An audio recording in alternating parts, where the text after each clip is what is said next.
Hello दोस्तों। कहानी कही अनकही में आपका स्वागत है।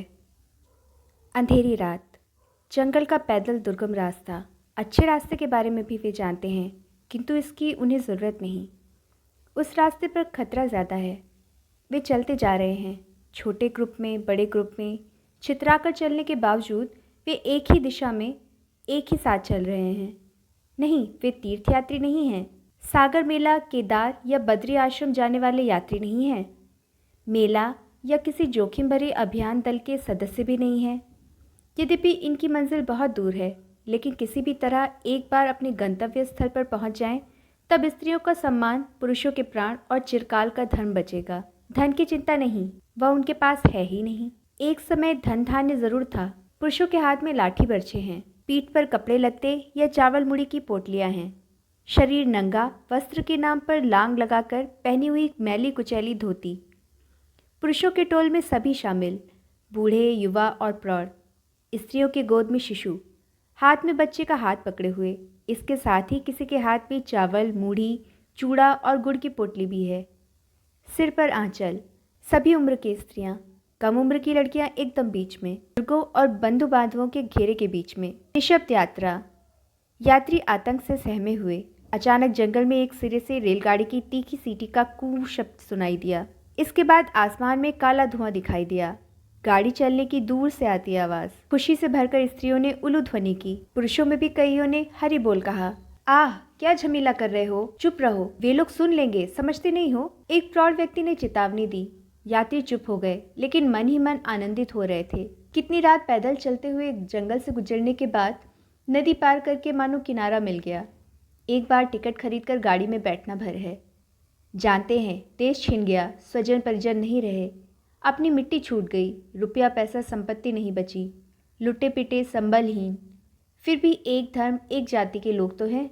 कुत्ते बिल्ली की तरह भगा तो नहीं देंगे, प्राण सम्मान को लेकर खींचतान तो नहीं करेंगे। इतने में सीमा पर लगे स्टेशन के किनारे 50-60 लोग आ पहुंचे। पीछे और भी आ रहे हैं। इस पार के लोग घेर कर खड़े हो गए। कहाँ से आ रहे हो? पासपोर्ट कहाँ है? गंवार बेवकूफ़, ये लोग पासपोर्ट का नाम जानते हैं, सिखाया गया है, किंतु बीच बीच में इस तरह से सीमा पार तो कई लोगों ने किया है, पिछले साल ही संकट की घड़ी में। उन्होंने जवाब दिया, पासपोर्ट नहीं बनवा पाए मियाँ साहब, जाने दीजिए, और तो नहीं आएंगे। मियाँ साहब ने जवाब नहीं दिया। कहा, उस पार के लोगों से पूछो, ये लोग उस तरफ गए। उस पार के लोगों ने कहा, ना, हुक्म नहीं है, अपने देश लौट जाओ। यह क्या? निराश होकर इन लोगों ने दोनों तरफ के लोगों की मिनती मुनुहार की, हाथ पांव जोड़े। नहीं, हाथ पांव जोड़ने, रोने गिड़गिड़ाने से भी ज़्यादा किसी स्थूल चीज़ की ज़रूरत थी। हाँ, दोनों तरफ के लोगों को चाहिए। बड़े बुजुर्ग पीछे हैं। नौजवानों ने इशारों में माजरा समझाया। दोनों एक पक्ष एक मत थे। जो आ सकते थे गए, बाकी सभी स्टेशन के किनारे बैठे रहे। अचानक एक व्यक्ति ने आकर उससे पूछा, तुम्हारा नाम क्या है? जिनसे पूछा जा रहा था वे चुपचाप एक कोने में बैठे थे। उनके पास सलामी, नज़र देने लायक कुछ नहीं था। लौट जाना भी संभव नहीं था। पैदल पैदल जा सकते थे अगर ये लोग जाने देते। वे दो लोग पति पत्नी हैं। वह आशान्वित होकर बोला, बाबू, मेरा नाम सुदाम ऋषि है। वह तुम्हारे साथ कौन है? मेरा परिवार, और कोई नहीं है, हम दो ही हैं, जाने देंगे बाबू। देखने में अच्छी 20-22 साल की लड़की, सिर झुकाए घूंघट किए बैठी है। सबकी नज़रें उसी पर पड़ रही हैं। कितनी सुंदर लड़की है। कहाँ, किसकी पेटी में रुपए पैसे हैं? दोनों तरफ के लोग अपनी अभ्यस्त आंखों से एक क्षण में ही समझ लेते थे कौन कैसा है, किसके पास से क्या मिल सकता है। प्रश्नकर्ता ने पूछा, कितना दे सकोगे 2 लोगों के लिए? सुदाम ने व्याकुल होकर कहा, बाबू साहेब, 5 रुपया है और कुछ नहीं है। वे एक साथ हंसी से फट पड़े। जा बेटा, अपने देश ही लौट जा। वे लोग सुदाम की पत्नी की तरफ इशारा करके पूछ रहे थे, उसका नाम क्या है? उसका नाम दुर्गा है। एकदम दुर्गा ही है। उन लोगों ने सोचा, तुम दोनों के 25 रुपए लगेंगे, रुपए देने पर पैदल रास्ते से जाने देंगे। कहाँ से लाऊंगा बाबू इतने रुपए? अचानक दुर्गा ने घूंघट हटाकर पति को कुछ कहा। क्या सुंदर मुखड़ा है, वाह, रंग भी सुंदर है। कौन कहेगा चमार की लड़की है? सुदाम ने कहा, कलकत्ते में उसका भाई है, वहाँ जाने पर रुपए मिल सकते हैं, किंतु उसे अकेले किसके साथ भेज दूँ? जिन लोगों ने दुर्गा को देखा था उनकी नज़रें नहीं हट रही थीं। उन्होंने कहा, तुम जाओ ना, रुपए ले आओ। वह यहाँ पर मास्टर बाबू के घर में रहे। वे दोनों भय से काट हो गए। मानो इसी समय दोनों को अलग किया जा रहा है। सुदाम ने कहा, नहीं रहने दीजिए बाबू, लौट ही जाएंगे। दिन बीत गया, रात हुई। गुड़ी मुड़ी होकर दुर्गा पति के गमछे से अपना आंचल बांधकर सो रही थी। जरा सी नींद आई, तुरंत ही डर के मारे आतंकित होकर टूट गई। देखते देखते इस ग्रुप के सभी लोग जैसे भी हो इस या उस तरफ चले गए थे। जो रह गए थे वे अनजान दूसरे गांव के लोग थे, यद्यपि हिंदू ही थे। फिर दिन बीता, रात आई। वही दलाल फिर आ गए और कहा, तुम चले जाओ सुदाम, रुपए ले आओ, हम लोग तुम्हारी पत्नी का ख्याल रखेंगे। दुर्गा भय से काट हो गई। वे देखेंगे? वे कौन लोग हैं? दिन गुजर गया, रात बीत गई। अंत में दुर्गा ही बोली, तब तो मुझे चलकर मास्टर साहब के घर ले जाकर रख दो। अगर वो राज़ी हो गए तो रहूँगी, उनकी तो बीवी है। स्टेशन मास्टर का क्वार्टर पास ही है, उनकी बीवी है, 2-3 लड़के लड़कियां हैं। दुर्गा गले और सिर को अच्छी तरह आंचल से ढककर घर के भीतर गई और सुदाम मास्टर साहब के पैर के पास रोते हुए बोला, आप मेरे पिता के समान हैं, आप उसे अपने घर में रखें, मैं उसके भाई से पैसे लाकर आपको दूंगा। आदमी पत्थर होता है और मनुष्य भी। लोगों की पीड़ा और दुर्दशा देखकर स्टेशन मास्टर अभ्यस्त हो चुका था, फिर भी सुदाम और दुर्गा की विवशता देखकर उसे दया आ गई। अच्छा, तुम इसे मेरी बीवी के पास छोड़ जाओ, लेकिन कितने दिन लगेंगे? यहाँ तो तरह तरह के बदमाश हैं, मैं अकेला कितना संभाल पाऊंगा? और वह खाएगी क्या?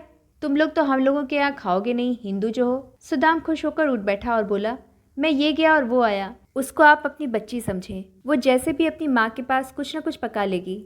आपकी बीवी साहब के पास चूड़ा मुड़ी खा लेगी, उसके पास है। 2-3 दिन की तो बात है, माँ जान के पास रह लेगी। तन्वी सुंदरी दुर्गा दिन गिनने लगी। हाँ, आज 3 दिन हुए, आज सुदाम आ ही जाएगा। भाई कलकत्ते में है, उसकी मौसी है, सुदाम की भी बुआ है। सब लोग मिलकर भी क्या 25 रुपये नहीं दे सकेंगे? नहीं। 5 दिन बीत गए, देखते देखते 10 दिन भी निकल गए। अब उसे भय लगने लगा था। सुदाम को क्या हुआ? क्या हुआ उसे? वह आएगा नहीं? कोई संकट आ पड़ा है क्या? या वहाँ के लोगों ने उसे आने नहीं दिया? स्टेशन के आसपास के फालतू लौंडे मास्टर की बीवी के पास आकर खड़े होते हैं, इधर उधर की बातें करते रहते हैं। बीवी साहब, उसे क्यों अपने घर में घुसा रखा है? विदा कर दीजिए, जहाँ इच्छा हो चली जाए। इस स्टेशन के कुली ही कर हंसते हुए कहते हैं, वह पैसे लेकर लौट आएगा? गर्दन काट देने के बाद कोई बच जाए जैसे। अब तो यह छोरी ही बहुत रुपए कमा लेगी, हम लोग ही खरीदार देख लेंगे। दुर्गा छोटे भंडार घर के एक कोने में खड़े होकर यह सब सुन रही थी। उसकी छाती तेजी से धड़कने लगी, आंखों में आंसू आ गए, होठ सूखने लगे। उन लोगों के चले जाने के बाद वह बीवी साहब के पैर पकड़कर रोती हुई बोली, तुम मेरी माँ हो, माँ जान कहा है तुम्हें, तुम मुझे उन लोगों के हाथ में मत देना। बीवी ने कहा, नहीं रे, ऐसा मत सोच, रहो ना तुम यहाँ। किंतु रात में मौका देखकर पति को कहा, वह आदमी लौटा क्यों नहीं? छोड़कर भाग गया क्या? स्टेशन मास्टर ने जवाब दिया, खुदा जाने क्या हुआ, लेकिन लौटेगा। जवान परिवार, इतनी सुंदर बीवी।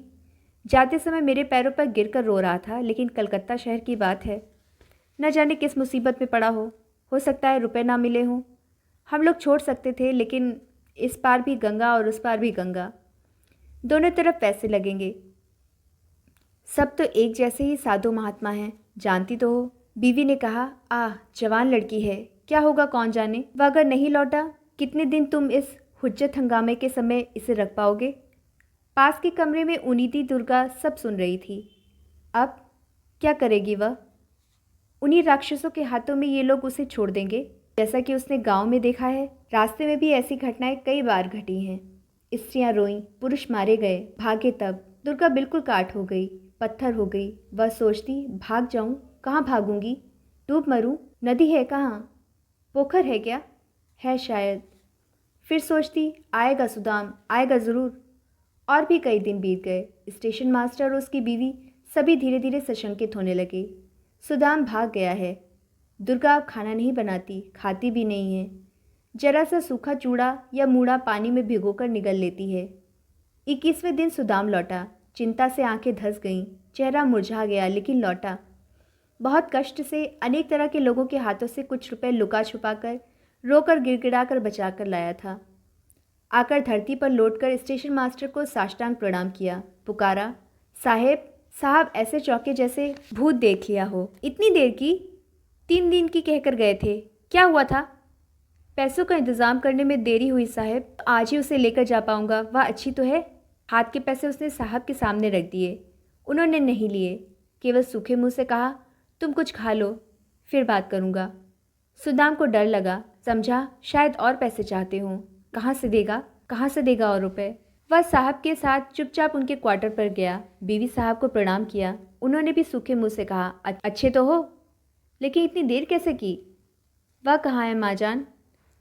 सुदाम उत्सुक होकर इधर उधर देख रहा था। बीवी साहब ने कहा, कुछ खा पी लो, फिर बात करती हूँ। उसने क्या खाना बनाया नहीं? वही जरा सा खा लूँगा, उसे देने के लिए कहिए। इस बार बीवी की आंखों में आंसू आ गए। सूखे काट से मुंह से सुदाम बोला, वह क्या नहीं है? पकड़ ले गए उसे?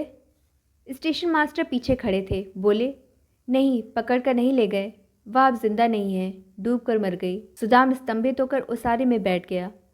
बहुत देर तक बैठा रहा, फिर उठकर बाहर चला गया।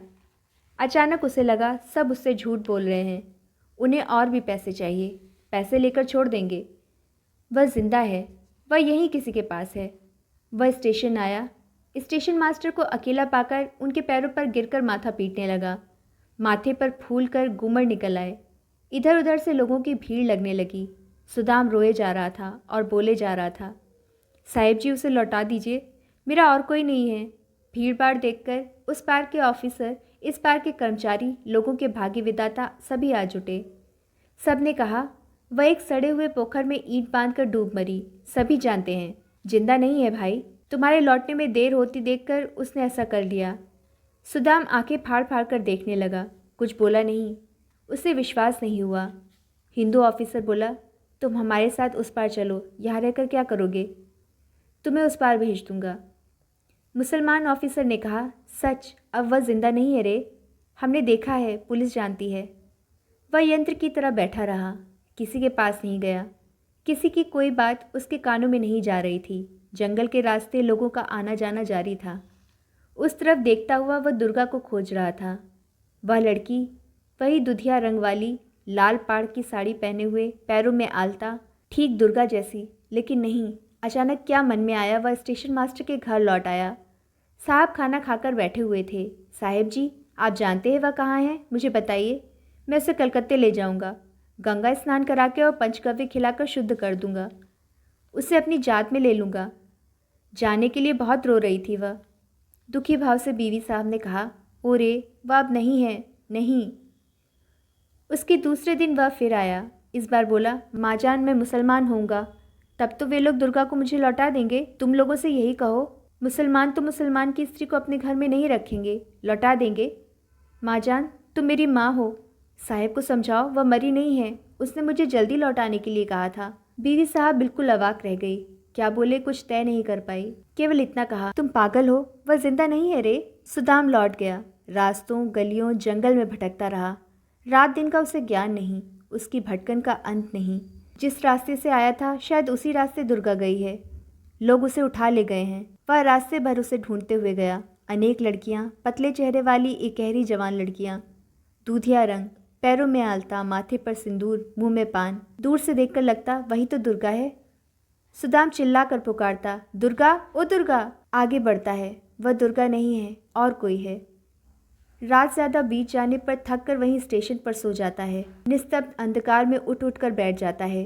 रोज़ सुबह होने पर चौंक कर उसकी नींद खुल जाती है। आज शायद दुर्गा मिल जाएगी।